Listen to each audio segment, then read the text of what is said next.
avec l'autre main, en autre main. Voilà.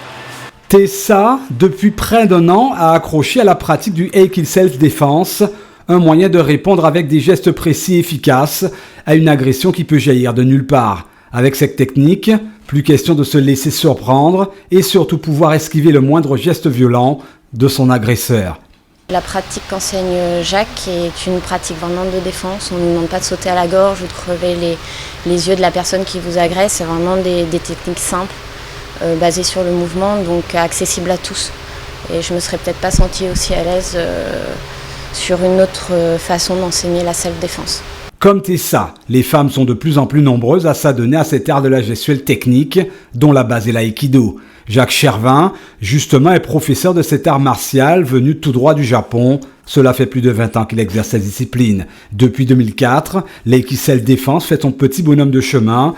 Si les débuts ont été difficiles, climat de violence oblige, depuis 2 ans, l'Aikido Self-Défense connaît un essor plus florissant.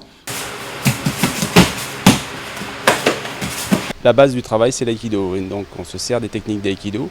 On va directement un peu plus directement à l'essentiel, car l'aïkido c'est une discipline martiale à part entière, donc avec une progression éducative qui va avec. Donc là, la self-défense, on se sert de ce qu'il y a dans l'aïkido et on va plus directement à l'essentiel. Avec quoi de spécifique particulièrement ? Qu'on essaie de faire marcher quelque chose directement. Donc on va chercher le point direct, les éléments les plus évidents et puis on enlève les parties les plus éducatives qui vont être longues à acquérir pour aller que tout de suite il puisse ressortir quelque chose d'efficace, parce qu'on n'a pas trop le temps ceux qui viennent faire de la self, ils veulent que ce soit efficace rapidement. Moïse est aïkidoka et également karatéka. 2 disciplines diamétralement opposées côté technique. Pourtant, il a été séduit par la spécificité de cet art martial à part entière.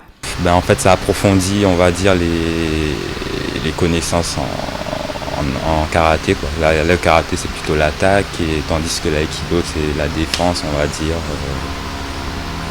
genre comme ça. Ouais. Et ça n'a vraiment rien à voir, c'est pas les mêmes positions, pas les mêmes techniques. C'est un peu compliqué. Quand tu associes les deux, ça peut le faire, mais bon, après, c'est pas les mêmes mouvements, quoi. C'est pas les mêmes positions, c'est pas la même tenue, c'est différent. Laurent a plus de bouteilles que Tessa et Moïse dans la pratique. Depuis 2 ans, il apprend à enchaîner les mouvements jusqu'à les assimiler parfaitement. Un double objectif à la clé. Une façon de se rassurer, peut-être quelque part, et puis aussi de se détendre, parce que ça joue, on peut se détendre avec l'aïki et on se rassure en même temps, on a quelques techniques de base, voilà, on se sent rassuré. Le self-défense n'est pas un art martial, chaque enseignement est différent, mais comprendre la spécificité de la discipline est primordial. Plus précisément, si on ne peut pas désamorcer la situation par le dialogue, on apprend à se dégager par le déplacement ou l'esquive. Et en cas d'étranglement ou de saisie, il faut avoir recours aux torsions de doigts, de poignets ou de coudes.